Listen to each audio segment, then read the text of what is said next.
Eu quero estar ministrando nesta noite um texto extremamente rico, talvez um dos textos mais conhecidos das Escrituras, um texto que eu tenho forte convicção que a maioria de nós sabemos de cor. E justamente por sabermos de cor, nós corremos o risco de perder parte do seu sentido. Às vezes nós nos acostumamos tanto em citar alguns textos, vamos estar hoje sobre o Salmo 91, e pela familiaridade com que nós recitamos, citamos, eu tenho a impressão que alguns de nós podemos passar quase que batido nessas verdades tão gostosas. Eu, há aproximadamente 30 dias atrás, eu fui ministrado por essa palavra e naquela ocasião eu já discerni em Deus. Eu vou repartir esse texto tão importante, tão significativo com a igreja. E devia ter feito isso no mês de junho. Aí por viagem a agenda não batia, né? Então eu creio que é um momento oportuno de eu estar repartindo esse texto com você. Abra a tua Bíblia, Salmos 91. Eu vou ler esse texto. Vamos ficar em pé, mas não é costume fazermos isso sempre. Eu gostaria que você... Vamos ler juntos esse texto, já que é um texto que a maioria conhece quase que de cor. Vamos ler juntos, se quiser acompanhar o Data Show, ou fique firme aí na versão que você está usando. Vamos lá, Salmo 91. Aquele sombra do Onipotente descansará. Direi do Senhor, Ele é o meu Deus, meu refúgio, minha fortaleza, e nele confiarei. Pois Ele te livrará do laço do passarinheiro e da peste perniciosa. Ele te cobrirá e com suas penas, e debaixo de suas asas, sua verdade será o teu escudo e broquel. Não terás medo do terror da noite, nem da seta que voa de dia, nem da peste que anda na escuridão, nem da mortandade que assola ao meio-dia. 1000 cairão ao teu lado, 10.000 à tua direita, mas nada chegará a ti. Somente com os teus olhos contemplarás e verás a recompensa dos ímpios, porque o Senhor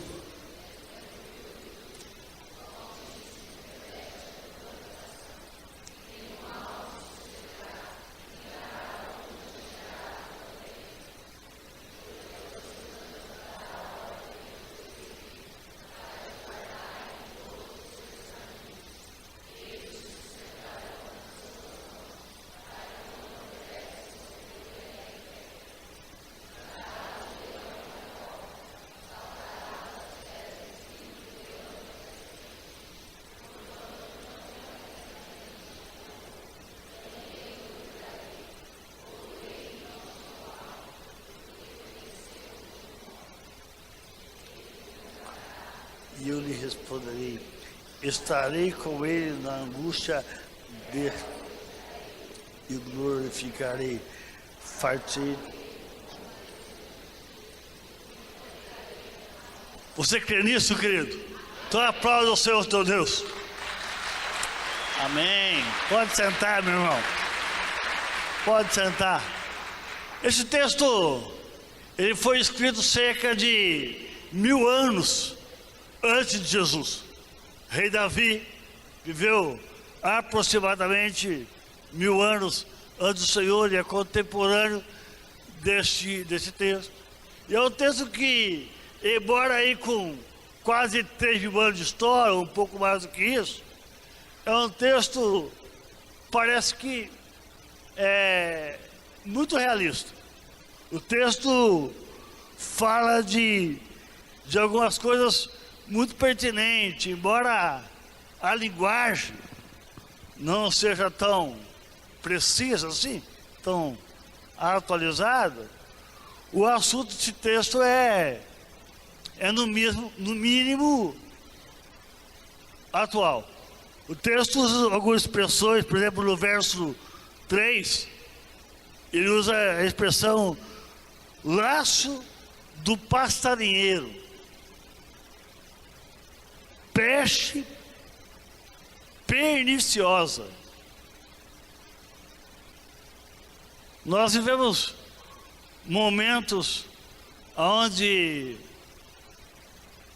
esse laço do passarinheiro, na nossa linguagem mais atual, seria as pegadinhas, né? As arapucas que o mundo tem montado para mim e para você.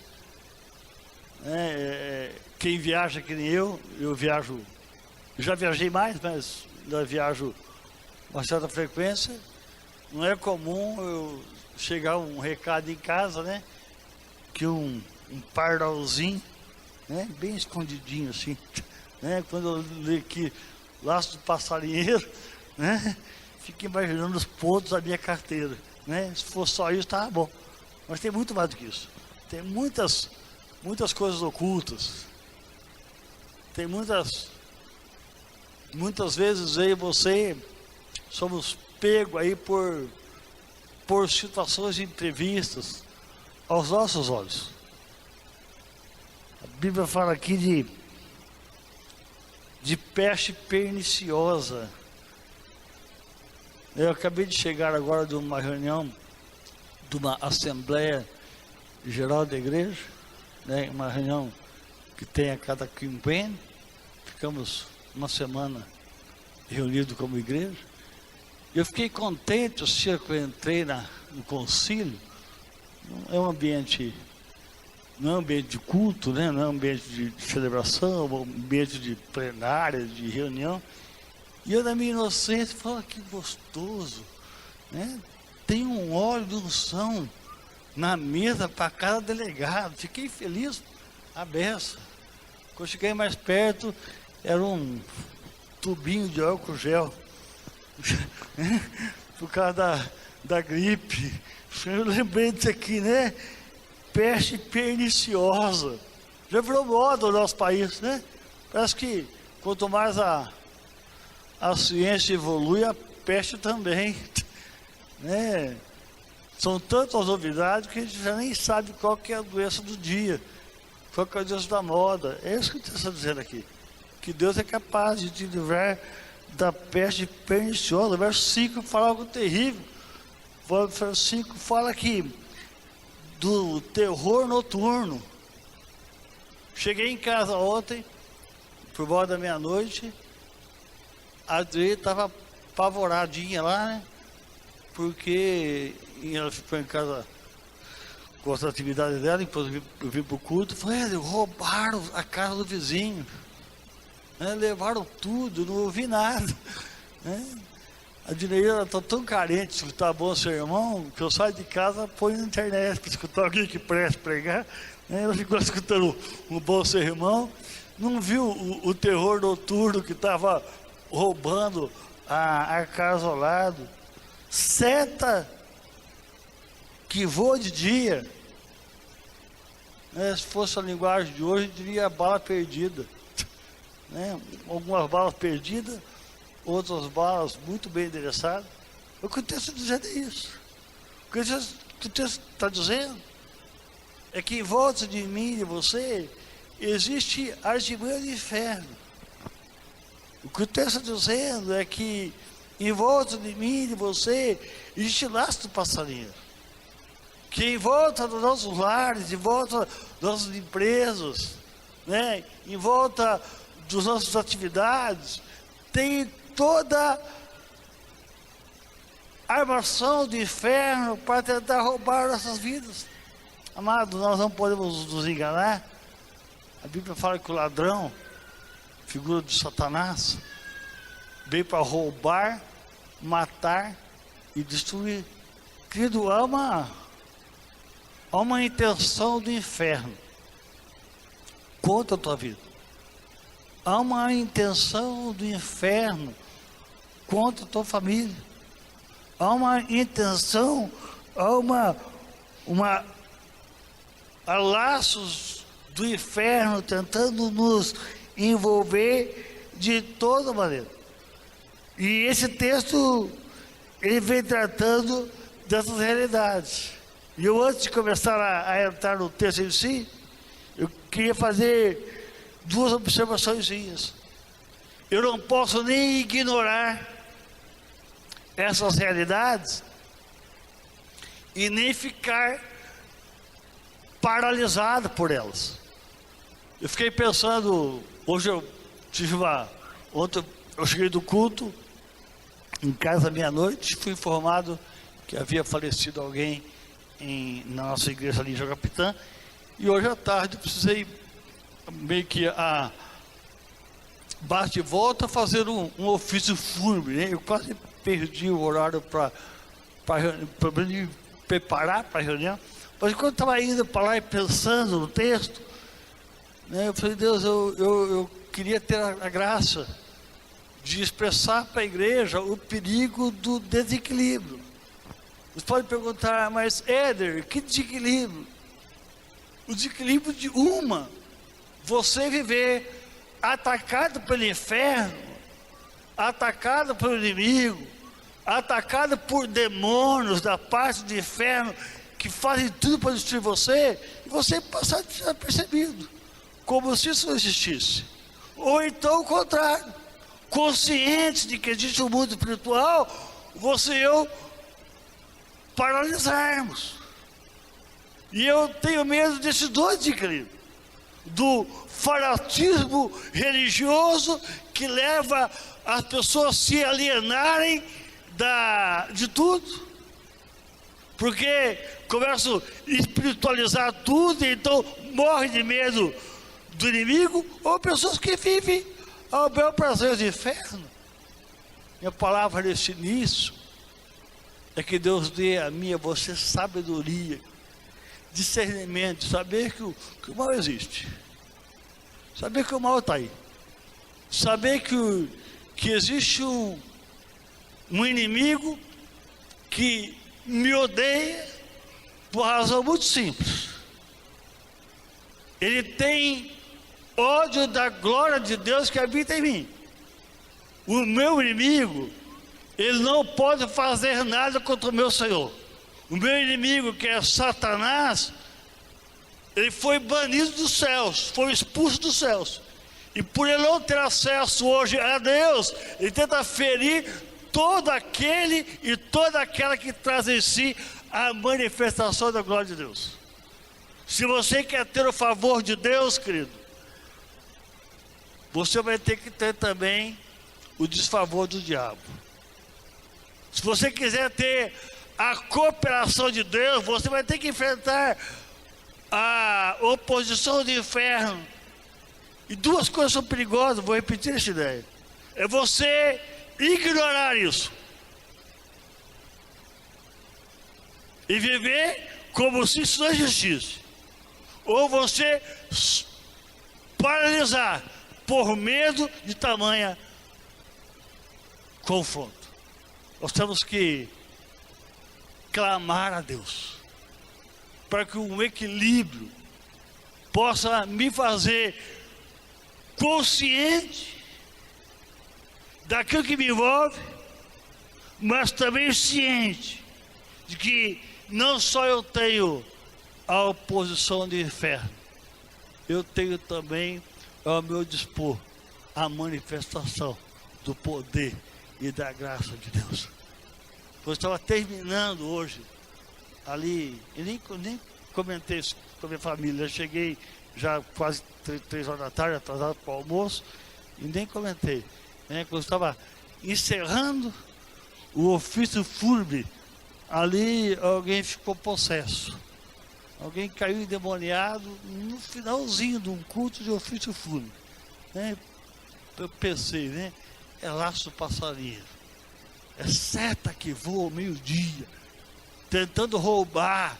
A gente ali preocupado em ministrar paz, ministrar consolo, ministrar esperança na família lutada. E o diabo armando o circo para roubar a paz. Quero perguntar a você nessa noite, você me der autoridade para isso? Porque eu só posso te confrontar na medida que você me dá autoridade. Se você me permite, deixa eu perguntar para você, existe alienação na tua vida contra os poderes do inferno? Ou existe medo de alguma coisa assim? Eu quero nessa noite que nós temos um meio termo entre a ignorância, entre a alienação e ficarmos paralisados por este medo. Eu quero começar esta palavra dizendo que é capaz. Eu não lembro qual foi a nomenclatura que eu pus do Data Show que eu fiz apressadamente, mas a ideia é essa. É capaz, é possível eu viver em paz, mesmo em meio ao caos. Você pode dizer isso, ó, é possível eu viver em paz, em meio ao caos. Querido, ainda que o mundo esteja caótico, ainda que o mundo está descendo ribanceira abaixo, ainda que os mares, que as montanhas pulem para o meio dos mares, a Bíblia diz que existe um rio, cujas cidades alegam a cidade de Deus, a morada do Altíssimo. Lembra como o mundo foi formado? Nós conhecemos disso. Eu tenho certeza que se não todo mundo, a maioria esmagadora sabe de cor o Gênesis 1:1. No princípio criou Deus o quê? Os céus e a terra. Como que a terra era? A terra era sem forma e vazia, e havia trevas sobre a face do abismo. Você consegue imaginar isso? A terra era sem forma, a terra era vazia. Pior que sem forma e vazia, havia trevas. Pior que trevas, as trevas era na face do abismo. Era o caos perfeito. Mas a Bíblia fala que o Espírito de Deus pairava sobre o caos. A Bíblia fala que o Espírito de Deus chocava. O termo exato ali é parir, é dar a vida. Como a luz, como a mãe dá luz ao filho, o Espírito de Deus começa a gerar. Gerar sobre o que, Éder? Gerar sobre o nada. Eu quero dizer a você, no início dessa palavra, Deus não transforma, Deus cria. Nós transformamos. Dependendo da matéria-prima que você me dá, eu posso fazer isso ou aquilo. Com músculo, o máximo que eu posso fazer, eu nem isso, né? Não é uma sopa. Eu nem a sopa. Com uma picanha já dá para fazer algo bem melhor. Com uma parte nobre eu faço um almoço delicioso. Por quê? Porque eu dependo daquilo que eu tenho na mão. Deus não, querido. Deus é capaz de gerar na minha e na tua vida paz, mesmo em meio ao caos. Pastor, como que eu posso descansar nesse contexto de desgraça? Pastor, como que eu posso descansar nesse contexto de crise, nesse contexto de angústia? Como que eu posso descansar nesse contexto de falência, de empresa que fecha, de laço passarinheiro, de peste perniciosa? Nós temos que entender que o nosso Deus se apresenta como um Deus todo-poderoso. Eu posso ter paz em meio ao caos, porque eu sirvo um Deus que é El Shaddai. O seu nome é Deus Todo-Poderoso. Agora tem um detalhe, querido. Escute bem o que quer dizer você nesses dois textos seguintes, para que eu possa entrar na palavra rapidamente. Deus só tem compromisso com pessoas que têm compromisso com Ele. Talvez isso seja novidade para alguém, mas preste atenção. Preste bem atenção nessa palavra, que talvez seja a palavra mais importante que eu vou te ministrar nesta noite. Deus só tem compromisso com quem está compromissado com Ele. Muitas vezes escutei essa pergunta: pastor, Deus tem filhos prediletos? Deus tem filhos preferidos? Minha resposta é sempre a mesma: não, Deus não tem filhos preferidos, mas Deus tem pessoas que o preferem. Tem pessoas que agora preferiram estar servindo a carne do que estar no culto. Tem pessoas que preferiram a infidelidade do que a honra. Tem homens que preferiram fazer do seu Deus o seu próprio negócio, e homens que decidiram honrar a Deus com os dízimos. Preferência. Não é Deus que prefere, mas Deus só tem compromisso com quem tem compromisso com Ele. Lembra do que diz Evangelho de João, capítulo 1, verso 12, até está ali na transparência. Eu sei que você sabe de cor. A Bíblia diz: a todos os quantos o receberam, deu-lhes o poder de serem feitos filhos de Deus. Pastor, todo mundo nasce filho de Deus? Não, não nasce. Mas todos quanto os receberam, deu-lhes o poder de serem feitos filhos de Deus. Todos são criaturas de Deus, é verdade, mas nem todos temos direito à herança. Se você ler João 1, fala que veio para os seus, mas os que eram seus não o receberam. Mas aqueles que o receberam, aqueles que o honrarem, aqueles que o preferiram, deu-lhes o poder de serem feitos filhos de Deus. Um texto que eu cito muito, segunda carta de Paulo à igreja de Coríntios, capítulo 1. Esse texto eu faço questão que você acompanhe, se estiver com a tua Bíblia. Se você puder, gostaria que você até destacasse esse texto, para você o achasse com facilidade. Olha que de 2 Coríntios, capítulo 1, verso 20.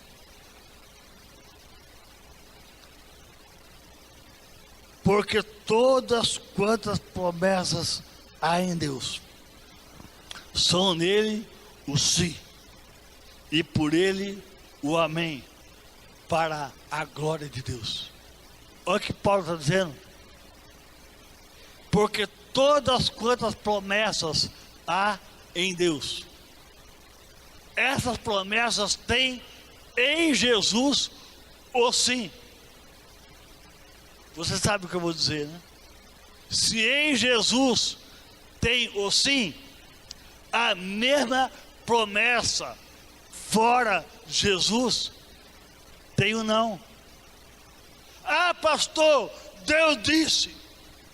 Deus é capaz de cumprir cada promessa naquele e naquela que permanece fiel a Jesus. Por quê?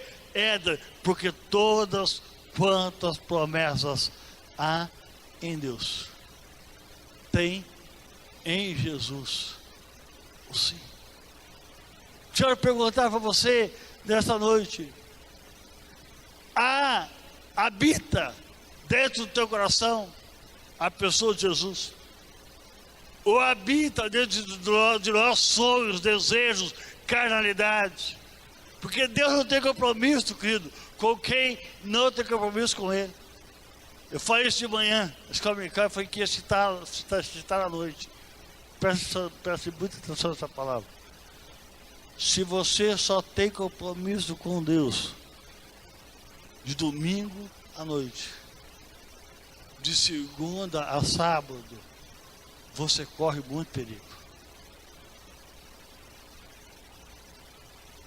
Se o teu compromisso com Deus vai encerrar às 8h10 hoje, se o culto deve encerrar por volta das 8 horas.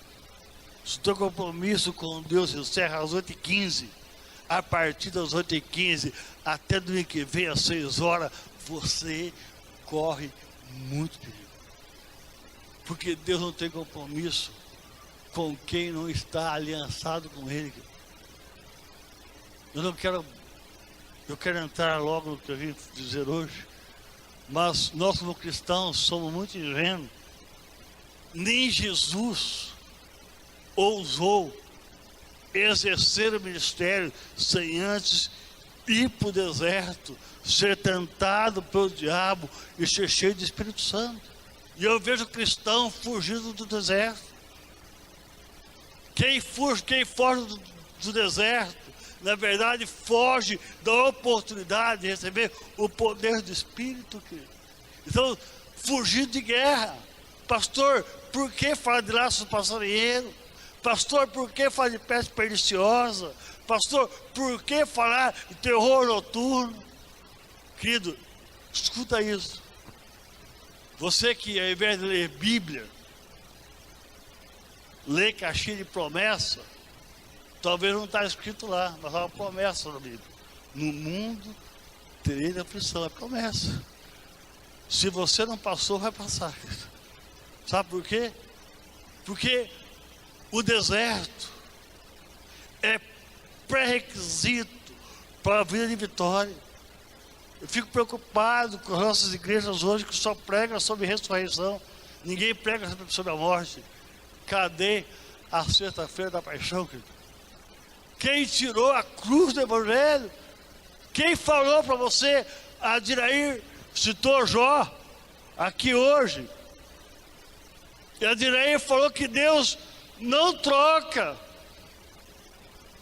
Deus não troca bênçãos por oferta.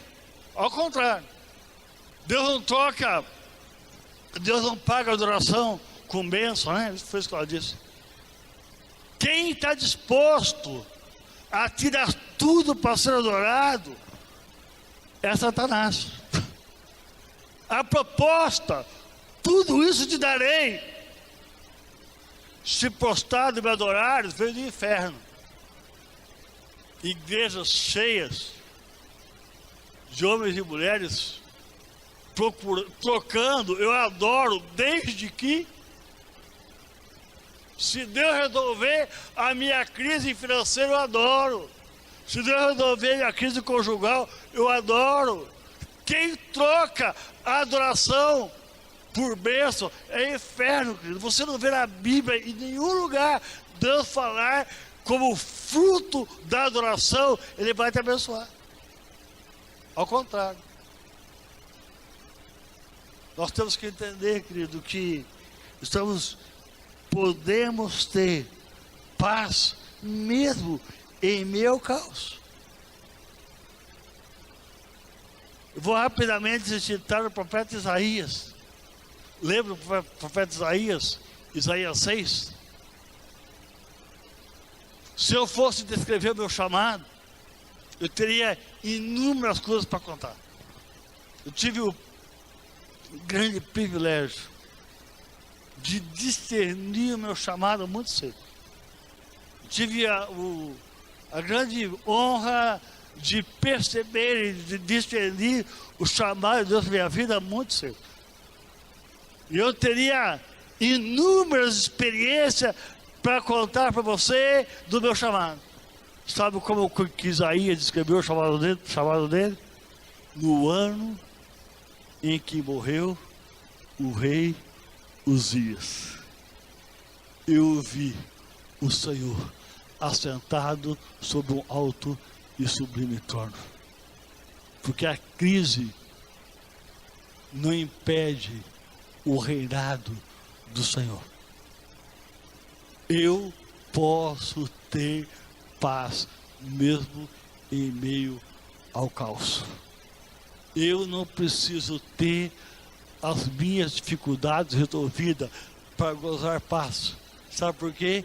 Filipenses fala que a paz de Deus excede a todo entendimento humano, e essa paz guardará a minha mente e o meu coração até a volta de Jesus. Paz compreensiva, querido, não é paz cristã. A paz cristã, Filipenses fala que excede a todo o entendimento humano. A paz é fruto da minha visão de quem é Deus, e não daquilo que Deus pode fazer por mim. A paz não é resultado da operação de Deus. A paz é resultado da identidade de Deus. Hebreus fala que olhando firmemente para o autor e consumador da fé. Quando eu e você olham firmemente para quem é o autor e consumador da fé, eu tenho paz.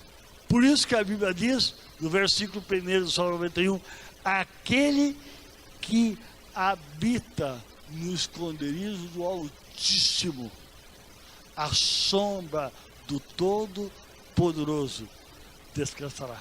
Sabe o que está dizendo? Primeiro, que Deus é Altíssimo. Segundo, que Ele é o Deus Todo-Poderoso. Tem peste? Tem. Tem seta? Tem. Tem laço? Tem. Tem terror noturno? Tem. Mas existe um Deus que é todo-poderoso. E debaixo da proteção deste Deus, eu sou capaz de gozar a boa e perfeita paz do Senhor Jesus. Aquele que habita no esconderijo do Altíssimo, a sombra do Todo-Poderoso descansará. Porque direi do Senhor, Ele é o meu Deus. Eu vou pular um monte de coisas, vou entrar na parte que eu gostaria de estar ministrando, porque a paz é fruto de eu saber que Deus é Altíssimo e que Ele é Todo-Poderoso. Agora, como que esse Altíssimo pode ser o Deus do Éder, pode ser o Deus da Esther, pode ser o Deus de Iraí, pode ser o Deus do Guilherme, pode ser o Deus do Márcio? Algumas coisas que Salmo nos traz. E a primeira coisa que eu quero dizer a você, por algum slide aí, e acho slide que fala que eu preciso habitar em Deus. Pode pular, eu vou pular um monte de coisa, pode pular. Né? Não, pode pular. Já citei, pode pular. Eu esqueci de fazer. Irmãos, eu não estou me entendendo. Imagine você. Estou com dó de você hoje. Né? Como eu não descansei à tarde, até eu estou fazendo esforço para me entender. Né? Eu conto isso para vocês. Eu estava ministrando na Catedral de São Paulo. Aí à tarde ficou livre. Aí eu fui mexer meu celular assim, procurando um negócio lá. Achei o arquivo aqui perdido. Falei, vou escutar esse arquivo. apertei no play assim, era eu pregando. Eu fiquei desesperado. Aí tinha hora que eu ficava assim, tentando entender, assim, e nem eu entendi. Eu fiquei, coitado daquela igreja, né? Fiquei pensando, coitado dos meus irmãos, né? Hoje eu estou com dó de você, querido. Mas eu quero dizer nessa noite o seguinte: primeira palavra, acho que você já pulou, Terto. Acho que é o Mané, pode voltar, Mané. A primeira coisa que eu tenho que fazer para que o Todo-Poderoso seja o meu Senhor, a minha proteção, eu preciso habitar em Deus. Repita isso comigo, ó. Eu preciso habitar em Deus. É o que diz o verso primeiro. Aquele que habita no esconderijo do Altíssimo. Ontem, eu já estava pensando nessa palavra, escutei o irmão Tiago Lara, lá de Mandaguari, Tiago Limão, falar que Deus habita em mim, é verdade. Tanto Deus habita em mim, como eu habito nele. Tanto eu sou morada, como ele é morada a mim. E a pergunta que eu quero fazer para nós nessa noite é se nós temos disposição de habitar em Deus. Porque, queridos, nós não vivemos, graças a Deus, nós não vivemos esse contexto de guerra civil. Nós não vivemos num país que está guerreando. Eu estava escutando outro dia uma reportagem, se não me engano, na Globo News, dos esconderijos que a Alemanha fez na ocasião da Segunda Guerra Mundial para se defender em momento de ataque. E hoje estão desenvolvendo ali grandes hortas subterrâneas, estão cultivando grandes coisas. Mas quem vive em guerra, o esconderijo não é improvisado. Quem vive em guerra tem a sua habitação e o seu esconderijo bem calculado. Se você e eu temos noção do laço do passarinheiro, da peste perniciosa, da seta que voa de dia, a pergunta é essa: onde habitamos? Habitamos em Deus? Deus é o meu esconderijo? Ou eu estou ao relento? E quando o diabo vem, eu preciso achar qualquer abrigo e qualquer ocasião. Quem não tem consciência da guerra não faz esconderijo para si. Não habita em Deus. E aí eu poderia repetir o mesmo argumento. Deus não tem compromisso com você, meu amado, me desculpe. Me desculpe a franqueza, mas se Deus não habita em você, você também não pode habitar em Deus. Se o sim de Deus não habita em você, pastor, eu não estou vivendo na prática do pecado. Eu não estou falando de pecado, querido. Eu estou falando de habitar em Deus. Eu falei hoje na escola dominical. Já falei isso várias vezes aqui. O que tem destruído a nossa geração não é a prática do mal, é entretenimento.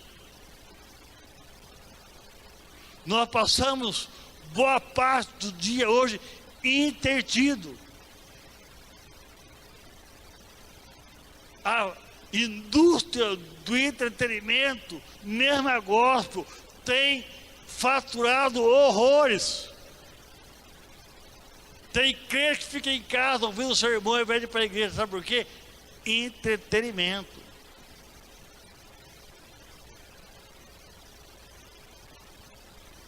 Tem crente que assiste culto em casa. E quando passa a hora da oferta, ele desliga para não correr o perigo, né? Vai que dá vontade de ofertar, eu vou lá e desligo, põe no mudo, dá um boot no computador, vai que Deus fala, né? Então é melhor não correr o risco.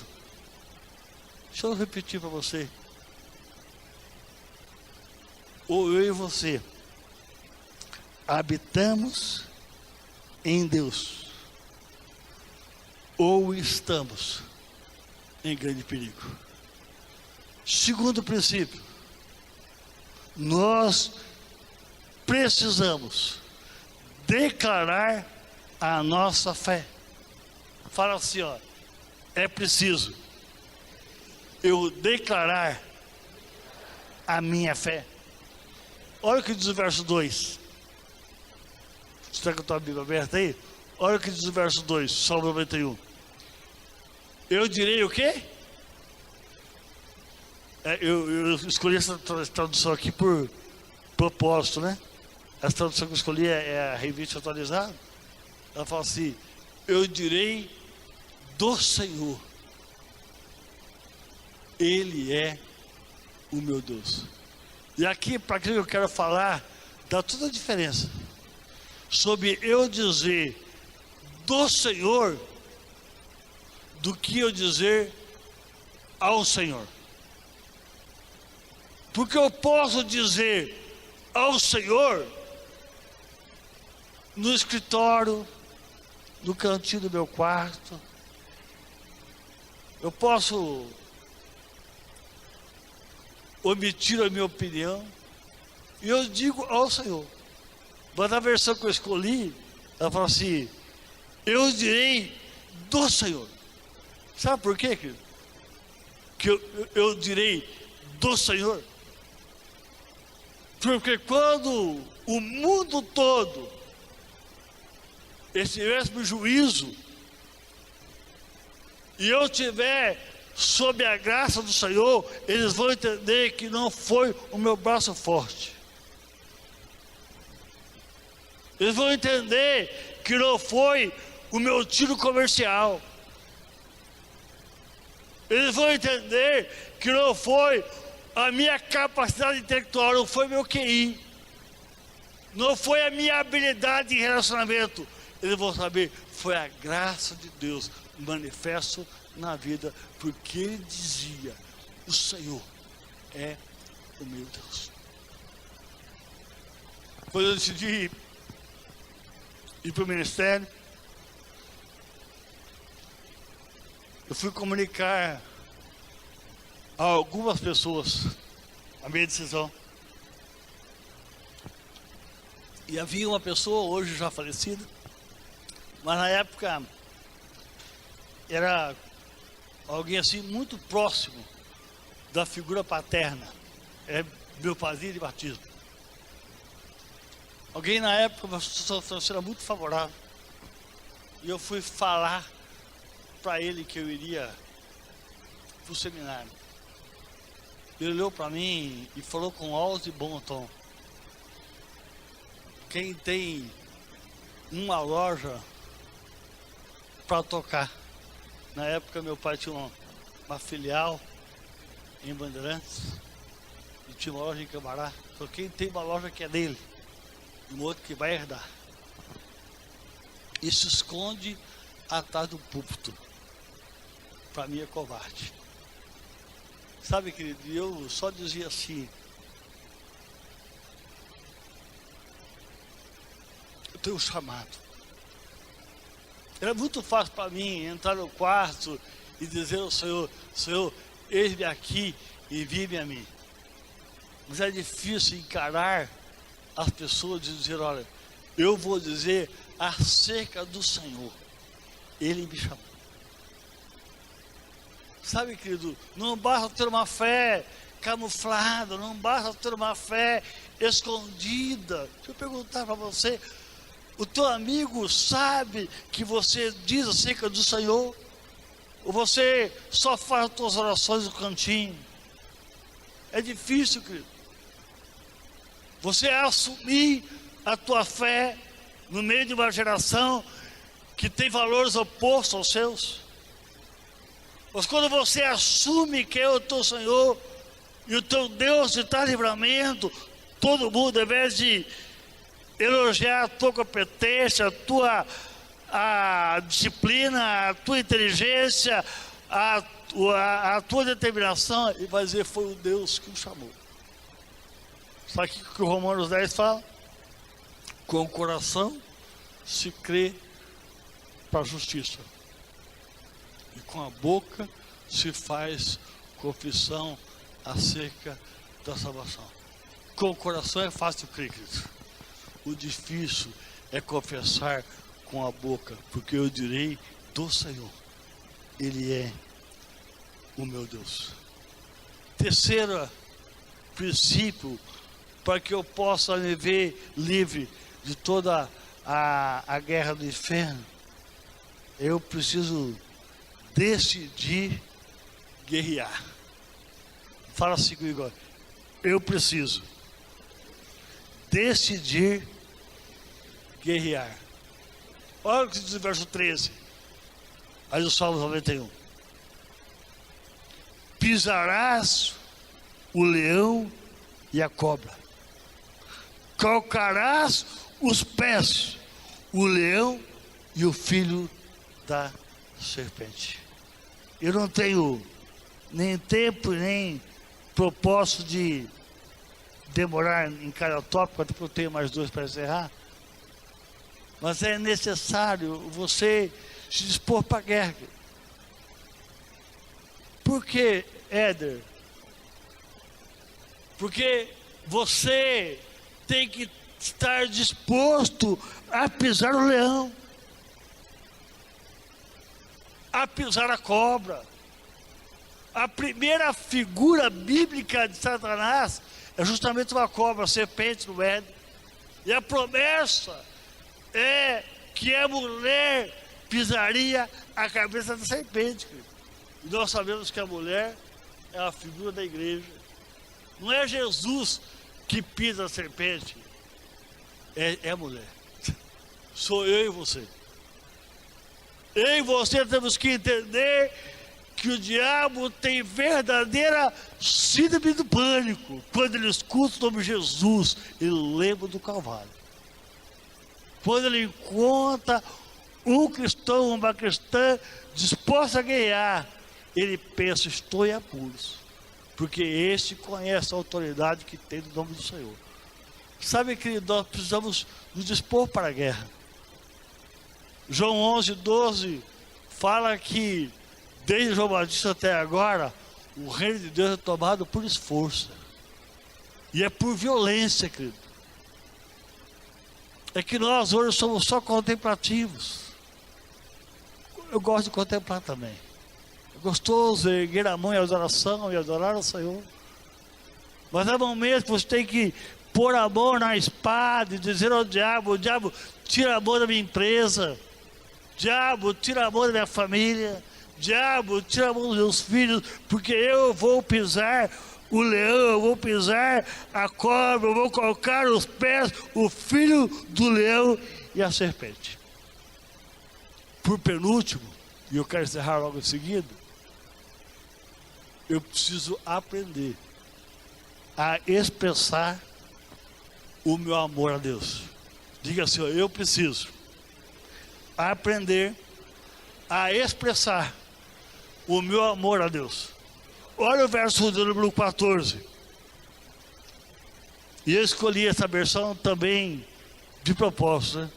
Porquanto tão encarecidamente, o que fez? Me amou, eu o livrarei. Deixa eu falar algo muito simples para você. Amor que não é caro não é amor. Eu escolhi de propósito essa versão por causa daquele tema ali, ó. Porquanto, portão, encarecidamente. Portanto, de maneira tão cara, ele me amou. Sabe o que acontece, querido? Muitas vezes eu e você até queremos amar a Deus, até temos disposição em amar o Senhor, mas desde que isso não me custe nada, desde que isso não envolva, por exemplo, o meu sacrifício físico no jejum, desde que isso não envolva o meu orçamento. Não, Éder, eu amo a Deus, mas não pode ser caro para mim. Sabe, a Bíblia fala que para mim pisar a serpente, para mim pisar o leão, para mim vencer o laço do passarinheiro, eu tenho que expressar o meu amor. E o texto fala que de maneira tão encarecida, Ele me amou.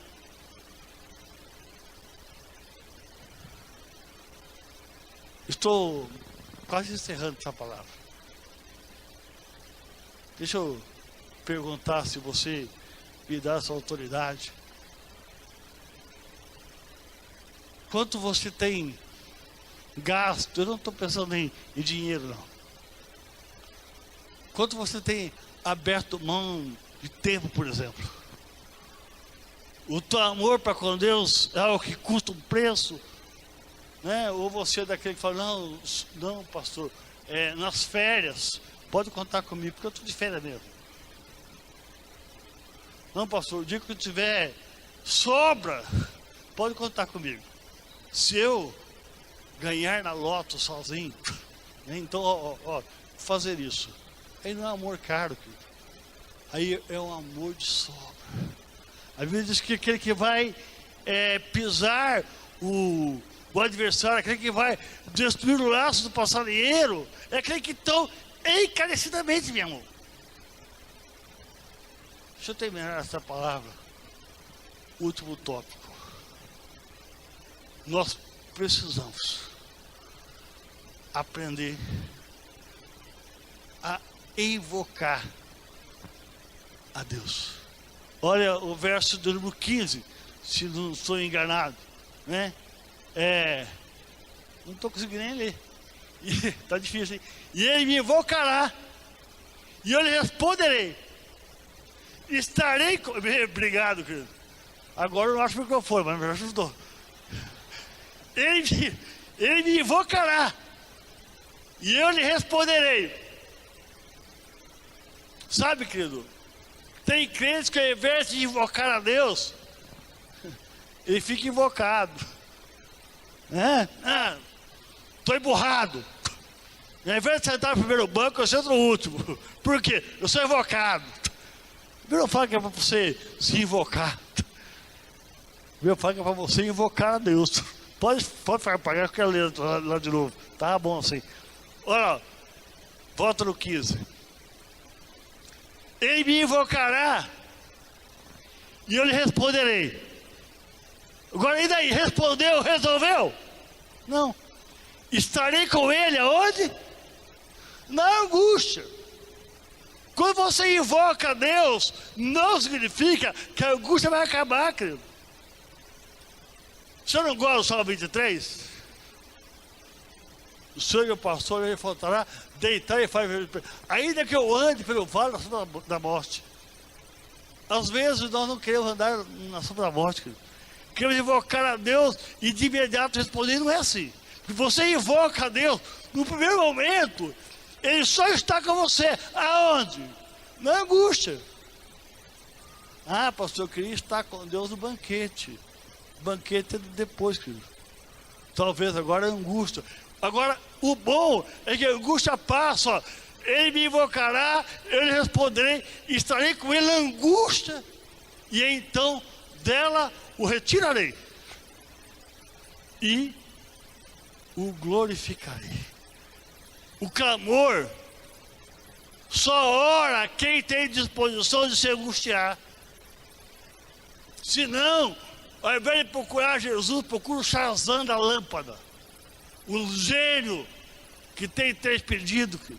O texto fala que eu vou invocar e Deus vai responder, eu vou encontrar a angústia e depois Ele vai me retirar e então vou ser glorificado.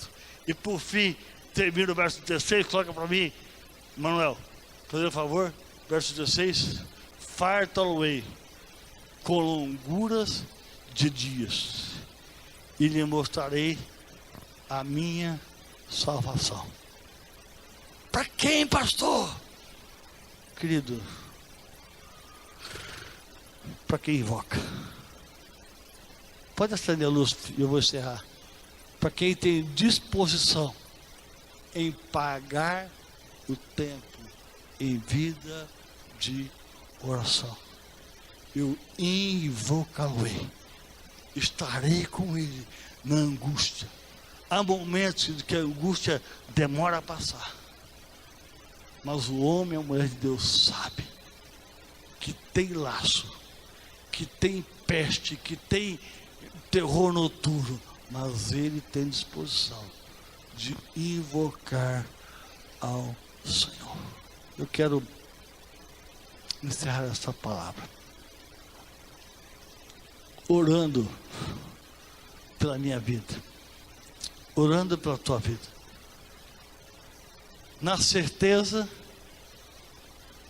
de que o meu Deus é o Todo-Poderoso e é o esconderijo que eu tenho na hora da minha angústia. Esse espaço que nós rapidamente passamos é para que você possa, ao invés de só deixar a Bíblia aberta sobre o 91, tem muitas casas aí, cara, Bíblia aberta sobre o 91. Isso é só superstição. O que eu tenho que entender é que Ele é o Altíssimo, que Ele é o Poderoso, que Ele é o meu refúgio e que debaixo de suas asas eu estarei seguro. Eu não quis entrar nesse assunto, mas a sua verdade é para mim. Foi linda. A sua verdade é para mim escudo e bloqueio. Fecha os teus olhos, curva a tua cabeça. Estranhamente eu não estou discernindo de te chamar para o altar. Você que me conhece há mais tempo sabe que eu creio que o melhor lugar de encerrar um culto é buscando a Deus no altar. Mas eu quero nesse momento também de você vir para o altar. Eu quero que você estufe o peito e ensina a encarar o laço do passarinheiro, a peste perniciosa, a seta, o terror noturno. Pastor, eu estou lá no fim do semestre, na ânsia de reprovação. Querido, você vai cumprir o que eu falei, e o meu Deus será o teu escudo e bloqueio. Pastor, eu estou com meu filho, minha empresa. Amanhã eu não sei se vai voltar 3 cheques, eu não sei se eu vou protestar duplicata, eu não sei como fazer o vale da moçada na quarta-feira, dia 20, como que eu faço, pastor? No meio do caos, eu vou entender que Deus quer reinar sobre a tua vida. Coloque algumas situações específicas para voltar. Onde você está, sem sair do seu lugar, nem precisa. Mas eu quero estender sobre você as asas, as penas que o texto fala das asas de Deus. Senhor Deus, entendendo e discernindo algo para essa noite, eu tentei, ó Pai, transmitir ao teu povo a graça de ter paz, mesmo em meio à desordem. Pai, eu sei que temos alguns de nós situações emocionais, Pai. Alguns de nós situações físicas. Alguns de nós situações financeiras, Pai. Alguns de nós para situação conjugal, familiar, Pai, onde o caos tem estabelecido, Pai, isso tem roubado a paz. Agora eu santifico o nome do Jeová Shalom, o Deus da paz, e ministro como profeta do Deus vivo, como sacerdote sobre esta casa, eu ministro o Shalom, a paz de Deus, Pai, a minha expectativa humana é de que haja solução, Pai, de que haja milagre, Pai, de que haja resoluções. Mas, Pai, enquanto isso acontece, Pai, nós te invocamos na angústia. Aguardamos a tua resposta e te glorificamos com mão forte e com coração fiel. Nos dê uma semana abençoada. Pai, guarde o teu povo, Pai, do laço, da peste, da bala perdida, Pai, do terror noturno, do demônio do meio-dia, ó Pai, da malandragem, Pai, traga o teu povo abrigo, proteção e paz contigo. Eu despeço a tua igreja, que o amor manifesto no Pai Todo-Poderoso, a graça manifestada no Jesus Cristo, Deus Filho, que a comunhão, que a bênção e o consolo do Espírito Santo seja com você, seja com todo o povo de Deus, hoje e para todo o sempre. Amém. Deus te abençoe